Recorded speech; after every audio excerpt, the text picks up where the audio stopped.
இதே போக்சோ சட்டம் தவறாகவும் பயன்படுத்தப்படுதா சார்? தவறாகவும் பயன்படுத்தப்படுது. ஏன்னா இப்போ பெண்களுக்கு ரீதியான சட்டங்கள் தான் ரொம்ப ஸ்ட்ராங்காக இருக்குது நம்ம நாட்டில்.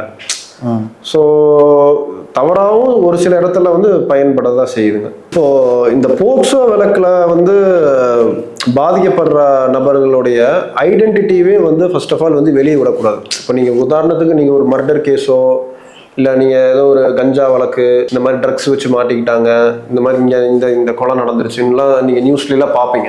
இந்த மாதிரி நியூஸில் வெளியே விடுற மாதிரி போக்சோ வழக்கில் வந்து ஒரு சைல்டு பாதிக்கப்படுறாங்க பார்த்தீங்களா, அந்த சைல்டுனுடைய ஐடென்டிட்டி வந்து நியூஸ் பேப்பரில், அதாவது இந்த ஸ்கூலில் இந்த மாணவி இந்த வழக்கினால பாதிக்கப்பட்டாங்க, இந்த மாணவன் பாதிக்கப்பட்டான், அந்த ஸ்கூலோட நேமு ஐடென்டிட்டி எதுவுமே வந்து பப்ளிஷ் பண்ணக்கூடாது. எந்த சோசியல் மீடியாலையும் இல்லை எந்த நியூஸ் பேப்பரில் எதுவுமே பப்ளிஷ் பண்ணக்கூடாது. அப்படி பப்ளிஷ் பண்ணாங்கன்னா பப்ளிஷ் பண்ணவங்களுக்கு வந்து 1 வருஷம் வரைக்கும் சிறை தண்டனை கிடைக்கும்.